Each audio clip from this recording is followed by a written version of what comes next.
7 चेंडू 8 धावा. ऋतिक वर्सेस श्रेयस. पाहूया पहिला चेंडू ऋतिकच्या श्रेयससाठी. हा स्वर चेंडू. 6 चेंडू 7 धावा. काहीच धोक्याचा जास्त परिणाम पडलेला आहे आपल्या राधेश्वर नालोडी ग्राउंडवरती. हा मारे चांगला चेंडू आणि रनआउट बाद होतोय. मोठा धक्का बसतोय साईस्फोर्ट मैदानाला आणि सेटिंग करत आहे श्रेयसची. आता स्ट्राईकला आलाय तो अनिकेत. पाहूया ज्याने मागच्या ओव्हरमध्ये 21 धावा काढल्या सुशांतच्या ओव्हरमध्ये. आता पाहूया कशा प्रकारे कमबॅक करतो. अजूनही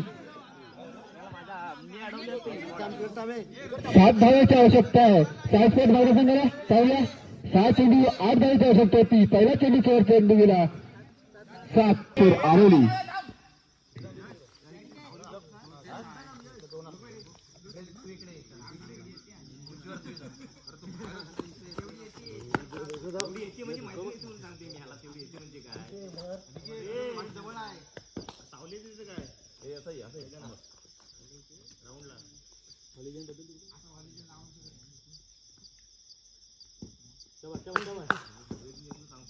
चला चालू करायचं सामना. 7 धावांची आवश्यकता आहे. पुढे चेंडू ऋतिकचा अनिकेतसाठी. चेंडू चांगला कमबॅक केलाय ऋतिकने. क्षेत्ररक्षण करायचे चांगलं मॅच जिंकायचे होते. क्षेत्ररक्षण करायचं एक एक रन महत्वाचा आहे. पुढील चेंडू ऋतिकचा सामन्यावर अनिकेत. धुक्यामध्ये बॉल दिसेल का नाही. सेंचुरीत गेला चौका. चेंडू चांगला कमबॅक केला ऋतिकने. काही समस्या चेंडू अनिकेतसाठी. पुढील चेंडू ऋतिकचा. चांगल्याची मॅच पाहायला मिळते आपल्याला या फायनलच्या राऊंड मध्ये. ऋतिक सोमेश्वरच्या आरोली वर्सेस साईस्फोर्ट मैदान. 3 गोल तिसऱ्या कृपयाची गोठवतो अनिकेत आणि त्याला माघारी परतावं लागतंय. तो मोठा धक्का बसलाय तो साईस्फोर्ट मैदान संघाला. त्याची जागा भरून घेण्यासाठी येतोय तो नांगर गुरुंगार म्हणजेच प्रदीप जेवळे.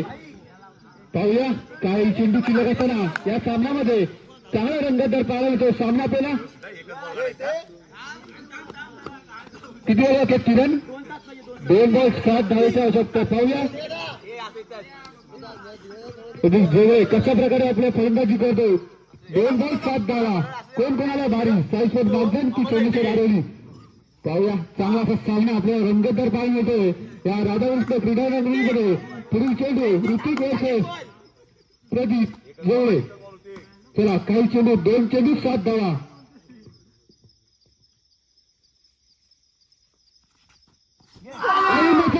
चेंडू अशा प्रकारे धाव आणि डिक्लेअर जातोय. एक चेंडू 7 धावा. 1 चेंडू 7 धावा. चांगला सामना पाहायला मिळाला त्याला. आता या चेंडूवरती समजेल कोण विजेता होईल या राधाकृष्ण क्रीडा नगरीमध्ये. पुढील चेंडू ऋतिकचा प्रदीप जेवळे यांना आणि 8वा चेंडू. अजूनही 5 धावांची आवश्यकता आहे. 1 चेंडू 5 धावा. काही होऊ शकतं. शेवटचा चेंडू कंपल आणि डिक्लेअर सोबत 1 धावा. अशा प्रकारे सोमेश्वर संघ विजय झालेला आहे. विजय संघाचे हार्दिक अभिनंदन.